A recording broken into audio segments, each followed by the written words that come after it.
I'm Sam from Cultaholic, and this is Graded for Friday Night SmackDown, where I take a look at the show segment by segment and award each little bit of grade from A+ to F. Now, as always these days, SmackDown is just jam-packed, so without any further ado, let's crack on with it. Hit the intro.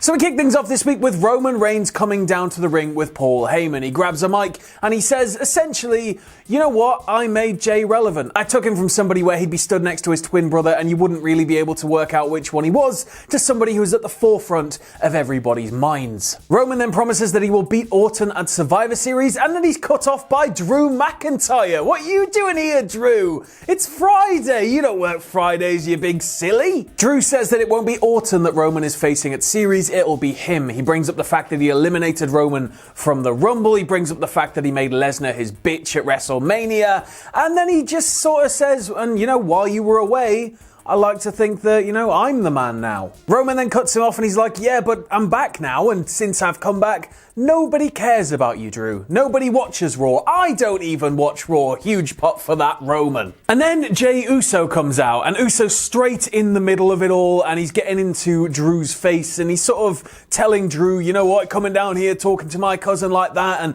just really trying to go to bat for Roman, but Roman at the same time is stood behind him, and he just looks pissed. Drew then shoves Jey, there's a little bit of back and forward, and the family leave. Drew's just left on his own. When we come back from the break, Roman is chewing Jey out backstage. He's like, I didn't tell you to do that. This is what happens, you know, when you do things that I haven't sanctioned, when you do things that you're not supposed to do. You need to sort this. This needs sorting now. And Jey's like, okay, sorry, Roman. And he just sort of shuffles off. I'm going to give this one an A-. It was a wild way to kick off the show with a bit of a shock guest, but I suppose we are near Survivor Series, and it's about that time where we have to start showing people how these stipulations and themes work with all of the pay-per-views. All four guys here are capable of absolute gold. There was in particular one line Roman said to Drew, which was about like respecting somebody even though you don't respect their choices, and you could just sort of feel that that was thinly veiled, possibly at Jey, or at least it was a nice hark back to that sort of situation they had going on about a few weeks ago. And Roman turning on Jey backstage was everything that needed to happen there. Just makes Roman seem more contemptible, makes Jey seem more confused and conflicted because he thought he was just trying to help. And then we go to Sami Zayn versus Apollo Crews, which is an Intercontinental title match. And Sami comes down and, of course, grabs a mic and complains because he's only been given an hour's notice before the show, and he wasn't even aware that he was supposed to be wrestling and defending his title tonight. So this one is super quick. It starts with Crews taking control.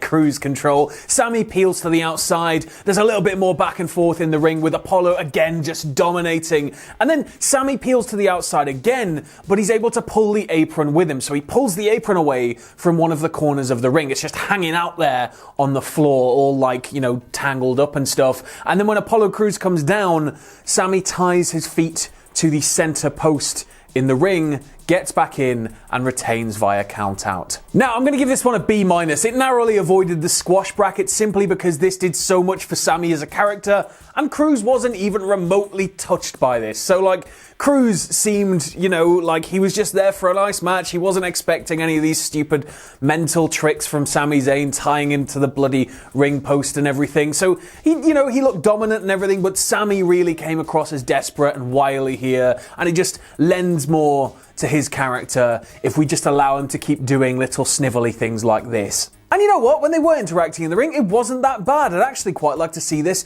as just a full-blown standard singles match. We then go backstage to Adam Pearce, who is talking to Drew McIntyre, and he's like, look, man, you know, you're a Raw superstar. This is SmackDown. I work for SmackDown. I can't sanction this match, but if you want to fight tonight, then I can certainly give you a fight. We then go to Ray and family, who are being interviewed backstage by Kayla in that little backstage ring set they have. I really like that. I hope they do actually keep that after, you know, all of this lockdown madness. So Ray says that Seth made a massive mistake by dragging his family into it. He promises tonight will be their final match because the Demon Ray is gonna drag him straight to hell. Hey, it's that lass off The Mandalorian, and she's here to deliver a lovely promo. She says she's feeling good. She says that she's stronger for everything that she had to suffer through with the whole Bayley situation, and then she puts the locker room on notice. She then turns her attention to Carmella, and she brings her up, and then Bayley's music hits. So she turns to the ramp where Bayley's walking down, mouthing off, and then when she turns back around in the ring, she's dropped with a kick by Carmella. I'm going to give this one a C-. I'm not going to give it a D because it wasn't really that bad, was it? The only thing here was that it was pretty much just a straight repeat from last week. The only difference being here, because, Carmella popped up last week, boom, stand tall. Same again here, but it was Bayley's distraction that allowed for Carmella to attack Sasha. So, are Bayley and Carmella potentially in cahoots? We then go to Otis, who's sitting at catering backstage, furiously eating 3 plates of food as every growing boy should, and then up pops Ziggler and Rude, and they start making fun of Otis for sitting down alone at, catering and eating so much food, and the fact that Mandy's not there and Tucker turned on him, and eventually he just snaps, stands up, and flips the table. And then wouldn't you know it, next up, it's Dolph Ziggler versus Otis with Robert Roode at ringside. So here we go again. Otis has added some Rhea Ripley style stomps to his entrance. I thought that was nice, but when we get in the ring, Ziggler's pretty much dominated. I'll just read it out. It was really this straightforward. He hurls Ziggler about, Rude stops a caterpillar, and Otis eats a zigzag, but it's not enough to put him away. Ziggler goes for the super kick, but Otis drops him for the caterpillar. Rude then tries to interject, but Otis, because he's going for the Vader bomb, Rude then tries to sort of stop the Vader bomb. Otis just looks at him furiously, and Rude's like, I don't want any of this. And then he hits the Vader bomb and picks up the win. And then post-match, Chad Gable approaches Otis backstage, and he's like, man, this is what you need to be doing every week. This is how you've got to, treat every single match. He then offers Otis his services as a disciplinary coach and hands him a little flyer for Alpha Academy. Otis seems to think this is a good idea, and he's nodding and talking in agreement as he walks off. And then Gable, who was sort of smiling at Otis and talking to him, his expression changes and he's smiling quite malevolently. I'm going to give this one a C. Quite bluntly, it felt like a bit of a rerun, didn't it? This was chapter 5,825,406. I do get that it's a nice, easy little match here for Otis to win, and Ziggler can't exactly be damaged anymore by the booking. So, it loops back around to that storyline. Otis is stepping into the mold of a singles competitor. It's a nice, easy, powerful win for him. But come on, if we're going to do it again, can we at least have some different people? And then we go to Seth Rollins versus Rey Mysterio for their no holds barred the final chapter match. So Murphy comes out with Rollins and Ray comes out with his family, and Ray, as soon as the bell goes, he's just straight on it and he sends Rollins running to the outside where he grabs a chair. This almost results in an early 619, but Seth manages to block it before he gets himself planted on the apron with a DDT. There's a bit more on the outside with Ray going to do that, the front face down slide thing he does, the head first slide where he just sprints and then through the bottom rope, but Rollins catches him and is able to suplex him over into the commentary table. Rollins then firmly takes control here. He sets up a chair in the corner, pinned between the ropes. He's just targeting Ray's kidneys. He's beating him down. There's a little bit more on the outside. He forces Ray to eat a set of stairs in front of his entire family. At one point as well, he's just standing on Ray's head and taunting him the entire time, and I really liked that. I thought that was a nice touch. Rollins goes for a stomp on the stairs, only for Ray to fight his way out, and then Ray's able to finally connect with that face first dive and send us to break. And then when we come back, Rollins has a table on the go. He hits the Three Amigos on Ray on the anniversary of Eddie Guerrero's death, which was just, again, another sort of cerebral touch from Seth there. There's a nice moment where the table's set up and he launches Ray over it so that Ray's sort of pinned between the table and the corner. He's not pinned, there's space around him, but then Ray goes to charge forward, maybe even leap over the table, and Rollins just shunts the table into him and he just stops Ray dead. I really like that. Murphy watches as Ray gets put through the table, and then Rollins, sensing he's got to go further, grabs the chair, pulls the little rubber stopper off the foot, and goes for Ray's other eye. And this is where Dominic interjects and saves his dad's bacon. Following this and back in the ring, Ray mounts his comeback. He knocks Rollins into the corner, but then Murphy stands up, gets into the ring, and lifts Rollins back to his feet. He then grabs the chair, hands the chair to Rollins, and Rollins turns to the corner. Obviously, I think he was probably turning to the Mysterios to taunt them, but the second he turns around to go and hit Rey, and the thing is, Murphy, as far as Rollins saw, Murphy went and like grabbed Rey into position.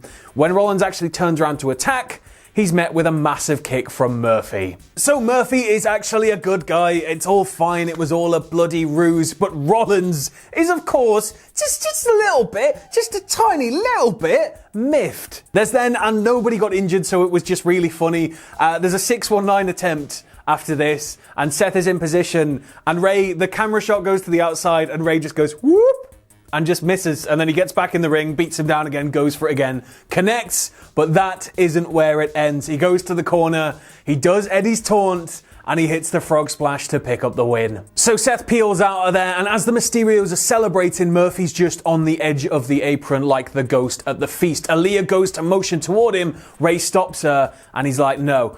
And then he turns to Murphy, and he's like, come on, get in this ring and talk to me like a man. Rey's like, you want my approval? Well, you've got it. And he shakes his hand, and then Aaliyah runs in, big hug, big happy moment, and hopefully the definitive end of this feud. And the Mysterios were able to successfully navigate a massive public family explosion once again. Everything's coming up Millhouse. So this gets an A. It was obviously an infuriatingly long story, but hopefully this is the end of it. I mean, it's not going to be the end, because we're still going to have that spillover with Murphy and Rollins, I'd imagine, for a little bit. But once that's all done, it means Rollins is free to move back up the card. Rey and Dominic and Murphy are able to become like the dynamic trio, I guess. I don't know what's going to happen there, but you know, hopefully this is it and SmackDown can return to just not being as mental packed with storyline stuff, please. Oh, it fries my brain. We then go to Adam Pearce again backstage, who's talking to Natalya, who would like us all to refer to her as the BOAT, the best of all time. So Natalya is talking to him and he's like,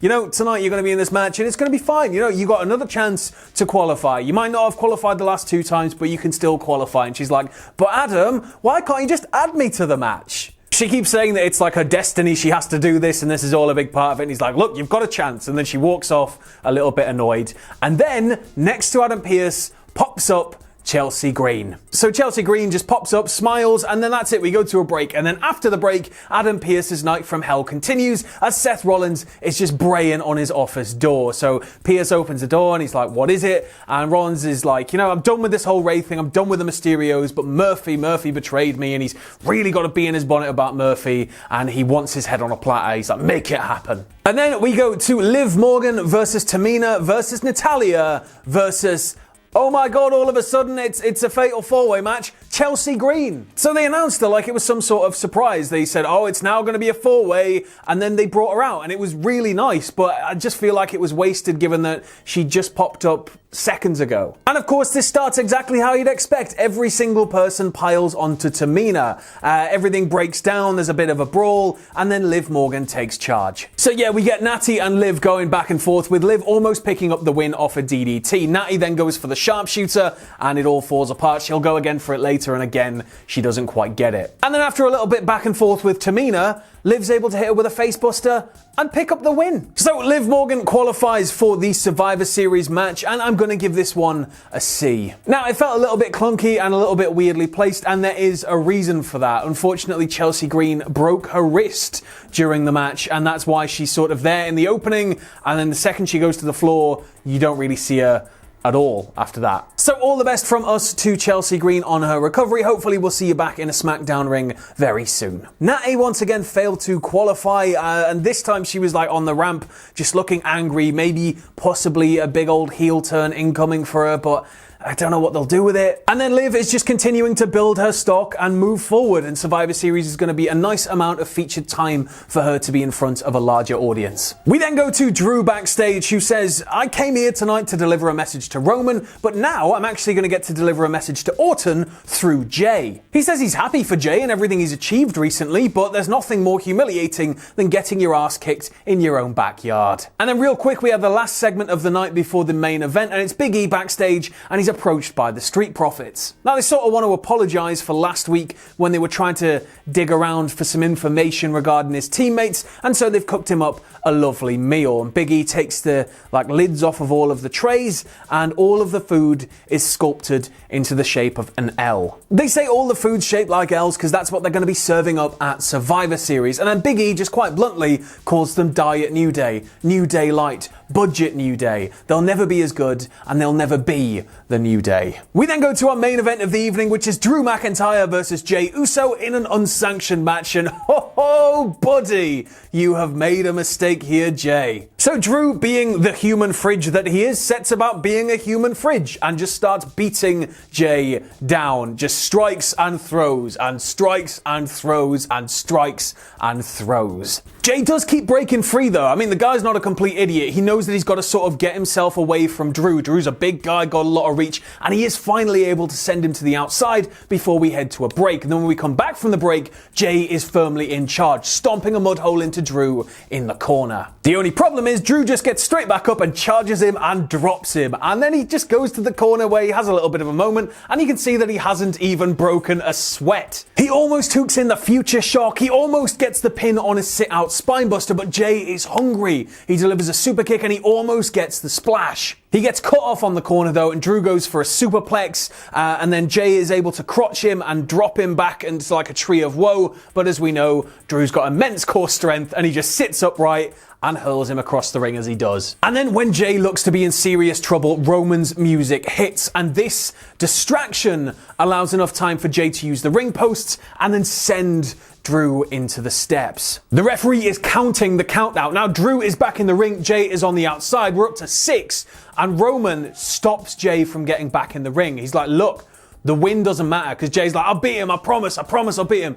He's like, the win doesn't matter. You need to make him understand. Roman then lets Jey back in the ring, and then Jey mounts Drew and just starts punching him square in the face. However, just when it looks like Roman might have saved the day for him, he turns around right into a Claymore. 1, 2, 3, and then Drew and Roman have a bit of a stare down. Drew says to Roman, now do you understand me? And then Roman waits a little bit and he says, well, get yourself one of these, pointing to his belt, and we'll talk on Sunday. This one gets an A. The match did so much for Jey here, and he just got clobbered the entire time, bless him. But it just shows that he really does want to do what's best for his family. He's trying to do what Roman says and defend his family, but maybe he's just being a little bit too eager now. He jumped down and he got in the way and he embarrassed himself, and Roman's made him feel really bad, and now he's had to fight Drew, and if anything, he's just sort of pulling himself closer to Roman without realizing it. And how is that? Well, Roman now has proof of what happens when Jey steps out of line. So if Jey steps out of line, he's going to end up in situations where, you know, his mouth's writing checks that he can't back up. And Drew leveled him. He got humbled, and that can't happen again. So Jey is going to start becoming more and more subservient to Roman, and it's going to break him. And the prospect of Drew Roman is just, I'd like to see that now, please. But in terms of an overall grade for this week's SmackDown, I think I'm going to give it an A-. It was a solid, if a little jam-packed show. Hopefully now that we only have that one center thread to move forward with, as Rey and Seth seems to be tied up. I think the frantic nature of the shows is going to start dissipating a little bit in the wake of all of that. It's really sad about Chelsea Green as well. It's just a run of absolutely rotten luck for her. Hopefully, as I said, she recovers quickly and she's healthy and safe and ready to return to the ring. Drew looked like an absolute G, and Roman is just so rotten. He's so rotten to the core now that you can't help but hate him. The other thing I really liked as well, I just want to give a little nod to here, is Adam Pearce. I said it a while ago when he started featuring more in the shows, but it's nice to have what is essentially like an authority figure, but isn't an authority figure. He's very much somebody who works for the company, and he's very much like, you know, I've got to get things done.